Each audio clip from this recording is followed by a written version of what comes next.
Hare Krishna. Mantra to ధామ్ ఛానల్కు స్వాగతం. భగవద్గీత అనేది కేవలం ఒక పుస్తకం మాత్రమే కాదు, ఇది ఒక ఆస్తిక విజ్ఞాన శాస్త్రం కూడా. దీనిని అర్థం చేసుకోవడానికి సొంత వ్యాఖ్యానాలు అవసరం లేదు. అర్జునుడు ఎలాగైతే నేరుగా కృష్ణుని నుంచి విని గ్రహించాడో అలాగే మనం కూడా పరంపర ఆచార్యుని నుండి గ్రహించాలి. గురు శిష్య పరంపర ద్వారా భగవద్గీతను అర్థం చేసుకుంటే ఎక్కువ జ్ఞానం లభిస్తుంది. ఇతర శాస్త్రాలలో లేని విశేషాలు కూడా ఇందులో కనిపిస్తాయి. ప్రామాణికత, ఇది స్వయంగా భగవంతుడైన శ్రీకృష్ణుడు పలికినది కాబట్టి ఇది సంపూర్ణ ఆధ్యాత్మిక విజ్ఞాన శాస్త్రంగా వెలుగొందుతోంది.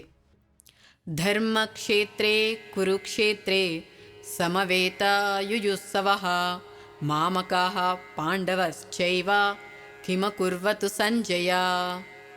ధృతరాష్ట్రుడు భగవద్గీతలో ఒకే ఒక శ్లోకం చెబుతారు, అదే ఈ శ్లోకం. ఈ ఒక్క శ్లోకంతోనే భగవద్గీత మొదలవుతుంది.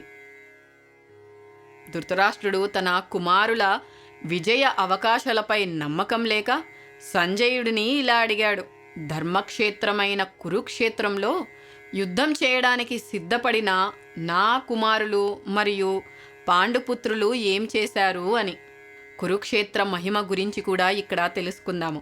కురుక్షేత్రం కేవలం యుద్ధభూమి మాత్రమే కాదు, అది ధర్మక్షేత్రం. దేవతలు కూడా పూజించే పవిత్ర స్థలం. ఈ పవిత్ర భూమి ప్రభావం వల్ల తన కుమారులు అంటే కౌరవుల మనస్సు మారి యుద్ధం ఆపేస్తారేమో, లేదా ధర్మవంతులైన పాండవులకే విజయం దక్కుతుందని ధృతరాష్ట్రుడు భయపడ్డాడు. ధృతరాష్ట్రుని పక్షపాతం ఇక్కడ స్పష్టంగా తెలుస్తోంది. ధృతరాష్ట్రుడు పాండవులను తన కుమారులను వేరు చేసి చూశాడు. అందరూ ఒకే వంశానికి చెందినవారైనా తన పిల్లలను మాత్రమే కురువంశీయులుగా భావించి తన స్వార్థాన్ని చూపించాడు. పొలంలో పంట పెరిగేటప్పుడు పనికిరాని కలుపు మొక్కలను ఎలా పీకేస్తారో అలాగే ధర్మక్షేత్రమైన కురుక్షేత్రంలో అధర్మపరులైన దుర్యోధనాదులు కలుపు మొక్కల వంటి వారు నశిస్తారని, ధర్మస్వరూపుడైన శ్రీకృష్ణుని ఆశీస్సులతో పాండవులు విజయం సాధిస్తారని ఇక్కడ సూచించబడింది. కలుపు మొక్కల వంటి వారు కౌరవులు, మంచి పంట వంటి వారు పాండవులు. మొదటి అధ్యాయం కేవలం యుద్ధవర్ణన కాదు, అది మనిషిలోని స్వార్థం, భయం మరియు ధర్మ అధర్మాల మధ్య జరిగే పోరాటాన్ని సూచిస్తుంది. కురుక్షేత్రం అంటే ధర్మక్షేత్రం. యుద్ధం జరగబోయేది కురుక్షేత్రం అనే పవిత్ర భూమిలో. దీనిని ధర్మక్షేత్రం అని పిలుస్తారు. ధృతరాష్ట్రుడికి ఒక భయం ఉండేది: నా కుమారులు పాపాత్ములు, పాండవులు ధర్మాత్ములు. ఈ పవిత్ర భూమి ప్రభావం వల్ల నా కొడుకుల మనసు మారి యుద్ధం మానేస్తారా, లేదా ఈ పుణ్యభూమి పాండవులకే విజయాన్ని చేకూరుస్తుందా అని ఆయన ఆందోళన చెందాడు, భయపడ్డాడు కూడా. ఇక సంజయుడి దివ్య దృష్టి గురించి తెలుసుకుందాము. ధృతరాష్ట్రుడు పుట్టుకతోనే గ్రుడ్డివాడు. యుద్ధరంగంలో ఏం జరుగుతుందో చూడలేడు.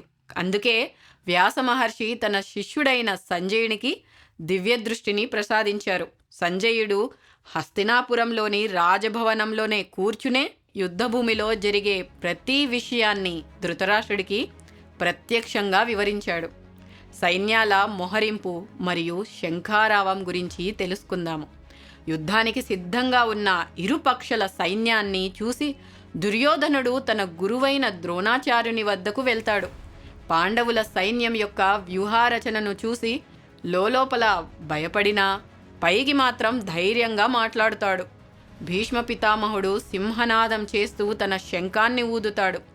దానికి సమాధానంగా శ్రీకృష్ణుడు, పాంచజన్యం, అర్జునుడు, దేవదత్తం మరియు మిగిలిన పాండవులు తమ తమ శంఖాలను పూరిస్తారు. ఆ ధ్వని ఆకాశాన్ని, భూమిని దద్దరిల్లు చేస్తూ కౌరవుల గుండెల్లో భయాన్ని నింపుతుంది. ఇక అర్జునుని కోరిక రథాన్ని మధ్యలో నిలపడం. అర్జునుడు తన రథసారథి అయిన శ్రీకృష్ణునితో ఇలా అంటాడు: అచ్యుతా, ఇరుపక్షాల సైన్యాల మధ్య నా రథాన్ని నిలుపు. నాతో యుద్ధం చేయడానికి వచ్చిన వారు ఎవరో నేను చూడాలి అని అనుకుంటాడు అర్జునుడు. అర్జునుడు యుద్ధం నిరాకరించడానికి 4 కారణాలు కూడా ఉన్నాయి. అర్జునుడు ఒక గొప్ప భక్తుడు కాబట్టి అతనిలో సహజంగానే దయ ఉంటుంది. కానీ ఆ దయ ఇక్కడ అతనికి మోహంగా మారింది. అర్జునుడు శ్రీకృష్ణునితో నేను యుద్ధం చేయలేను కృష్ణ అని చెబుతాడు. దానికి 4 కారణాలు కూడా చెబుతాడు. మొదటిది కరుణ. అర్జునుడు యుద్ధభూమిలో ఉన్న తన బంధువులను మిత్రులను చూసి చలించిపోయాడు. వీరందరినీ చంపి నేను సుఖపడాలా అని భావించాడు. ఇది అతనిలోని మృదు స్వభావాన్ని సూచిస్తుంది. కేవలం తన స్వంత సుఖం కోసం తన వారిని చంపడానికి అతని మనసు అంగీకరించట్లేదు. అందుకే అతని చేతులు వనకడం, గాండీవం జారిపోవడం మరియు కళ్ళలో నీళ్లు తిరగడం, రోమాంచితం కావడం లాంటి శారీరక లక్షణాలతో అర్జునుడు ఉన్నాడు. ఇక రెండవ కారణం ఆనందం లేకపోవడం. ఒక మనిషి ఏదైనా విజయం సాధిస్తే ఆ విజయ సంతోషాన్ని పంచుకోవడానికి బంధుమిత్రులు ఉండాలి కదా. అర్జునుడు ఏమంటున్నాడంటే రాజ్యం వచ్చినా భోగాలు వచ్చినా వాటిని ఎవరితో అనుభవించాలి అని అనుకుంటున్నాడు. ఎవరి కోసమైతే మనం ఈ సంపదను కోరుకుంటామో వారే ఇక్కడ చనిపోవడానికి సిద్ధంగా ఉన్నారు.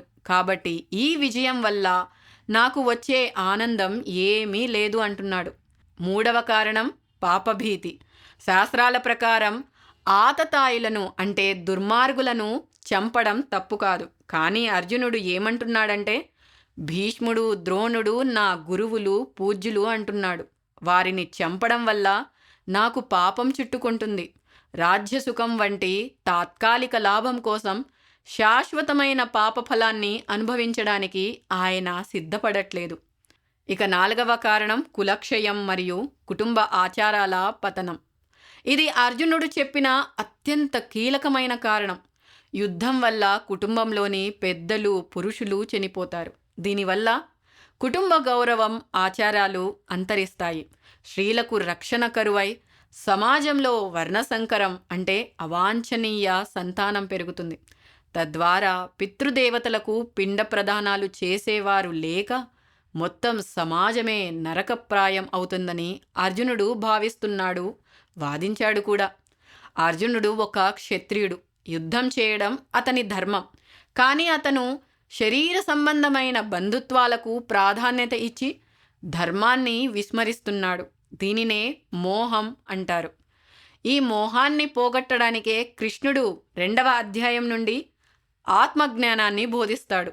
అర్జునుడి ఈ స్థితిని చూసి కృష్ణుడు నవ్వుతూ తన బోధనను ఎలా ప్రారంభించాడో 2వ అధ్యాయం నుండి తెలుసుకుందాము.